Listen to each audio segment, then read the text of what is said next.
Hello there everyone, welcome back to my channel. Today we're reading some horror stories from r/nosleep. I will mention the author by name before each story, and I highly recommend you check them out on Reddit. Now, let's get started, shall we? The Dinner Service, written by Haunting Minute 5103. I have no idea how I ended up here.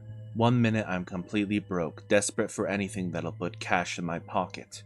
The next I'm standing in front of a black metal door in an alley I've walked past 1,000 times. There was no sign, no light, just that door, humming like it knows something I don't, like it's been waiting. Some guy, I can't even remember his name, called it a dinner service, said it paid better than any real job. Easy money. No experience needed, just show up hungry. I laughed. Who pays people to eat? I figured it was some influencer stunt or underground food challenge, but he didn't laugh, just stared at me with these hollow, sunken eyes, like he had chewed glass and swallowed it. "You want in?" he asked, pressing a heavy black card into my hand. There was no writing on it, just a raised symbol, like a scar. What's the catch?" I asked, and he looked away. "Just knock," he said. "They'll know." There was no explanation, no rules, just that voice, part warning, part dare. I should have thrown the card away, but I hadn't eaten in 2 days, my rent was overdue, and something in me wanted to believe this could be real. An easy out, a last resort with a silver platter. I knocked. The door opened before I could step back, soundlessly, as if it had been waiting for my touch. Inside, the air hit me first. It wasn't just bad, it was wrong. It smelled like raw meat left to rot in the sun, mixed with rust and sweat. The scent clung to my skin, crawled up my nostrils. The room had a low ceiling, and buzzing fluorescent lights flickered overhead like insects struggling to survive. A long table ran down the middle, covered in a filthy white cloth, set with plates and silverware that gleamed in the sick yellow light. Someone had tried to make it look nice. Candles, folded napkins, but that only made it worse. A flash came to my mind. My mom's kitchen, her lasagna bubbling in the oven. Soft light came through the window, and the smell was warm and thick with garlic. Safe, human. And then that memory faded, replaced by the smell here that felt like a fist in my lungs. The first person I saw was the server. Or maybe it wasn't a person. It wore a human face like a mask, stretched too tightly in places and sagging in others, dripping like melted wax. The eyes behind it seemed alive, but wrong, too still and too black, watching me without blinking. I wanted to vomit, I wanted to run, but before I could move, the first tray slid toward me on the table. It hissed. Something inside it hissed. I gagged. The smell, rotten and wet, sweet in a disturbing way, hit me like a punch. My stomach twisted, my hands went cold. "Eat," the server said. It wasn't a suggestion or a threat. It was a command. His voice was low and wet, like someone stirring blood. "Eat, or they'll feed you next." I wanted to scream, to run, but the door had already closed behind me. Silent, final. I knew then, at that moment, I wasn't getting out. Not alive, at least. I picked up the fork. My hand shook as if it didn't belong to me. The thing in the tray twitched. Fingers, something like a hand, maybe. The flesh quivered between my fork tines. My brain screamed, "Don't eat it," but my body moved anyway. I shoved it into my mouth. My jaw locked, my teeth sank, and it squealed. It squealed like it was alive. I gagged, choked, and swallowed. The taste was wrong, warm and salty, like blood and iron, still alive enough to make me want to rip my own tongue out. The second tray slid in. Bigger, worse. The smell intensified. The others at the table, pale and sweaty, with dead eyes, were already shoving it in their mouths, like starving animals, tearing at it with their teeth, swallowing without chewing. Blood dripped down their chins. No one spoke. No one looked up. And the server, he was grinning. By the third tray, I was shaking so hard that I could barely lift the fork. My stomach felt like a clenched fist, bile clawing up my throat with each breath. And oh God, the smell! It had seeped into my skin. It was in my pores, in my teeth, and my hair. When I blinked, I could taste it. It was inside me now, like rot crawling under my nails. My mind flickered. My apartment, last night, the terrible instant noodles I'd eaten at 2 a.m., the soft glow of my broken lamp, the hum of my fridge, all those silly little comforts, a life I thought lost. I wanted to hold on to that. I wanted to believe it was still real, but here I was staring at a slab of I don't even know what, twitching under the yellow light, like a heart refusing to stop. I wanted to run. God help me, I tried. My knees jerked under the table, but my knees didn't move. My hands froze on the fork and the tray. It moved, not like meat, not like cooked flesh. It seemed alive, like it was breathing. Fingers curled, limbs jerked, but something inside shifted like a fetus in a womb.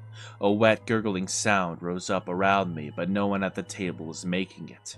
It was inside me, in my ears, in my teeth, vibrating throughout my bones. Eat, the server said, calm and patient, like a priest giving last rites. But I felt it deep inside my bones. This wasn't a suggestion.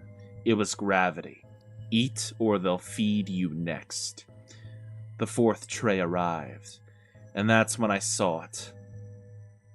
The room wasn't just a room anymore. In the middle, where the light flickered the most, something was twitching. A mound of limbs piled like a grotesque puzzle, wet and breathing, faces pressed against the edges of dishes, lips moving, eyes rolling under sagging lids. Some of them whispered, some of them sobbed, one of them hissed. I couldn't tell where the pile ended and the plates began. My gut dropped like I'd been punched straight through the floor. My stomach folded in on itself, my head swam. I thought, no, I refused to believe it. My brain tried to convince me it was something else. Trash, mannequins, props, anything but this. But my eyes wouldn't lie. I looked down at my own plate. My fingers trembled badly. I couldn't tell if they were still attached. My jaw locked up until it ached. My stomach screamed. I lifted the fork, and my brain shouted at me to stop. But my hands moved anyway, slow like a puppet's. I stabbed. I bit. Warm, soft silk flesh slid against the tongue. The taste, salty iron and alive, shot through me like electricity, and something worse. It was familiar. So familiar my heart stopped. The gurgling didn't stop. It came from the walls, the plates, inside me. Even the lights began to pulse with it, like the room was breathing through my skin. My mind snapped between memory and nightmare. My mom's lasagna cooling on the counter. The Sunday toast I'd burned last week. My last sober breath before everything fell apart. All those tastes, those smells, folded into the one in my mouth right now. And this taste, it was me. Not a memory, not a metaphor. I knew it like I knew my own heartbeat. I froze. My stomach locked. My lungs forgot how to breathe. My mind screamed, denied, rejected. No, no, no. This isn't real. But my tongue tasted the truth. My fingers still trembled, still holding the fork. When I looked at the center of the mound again, the shock hit me so hard, I thought my skull might crack. My reflection, my own face pressed into the pile, eyes wide with terror, lips half parted in a scream.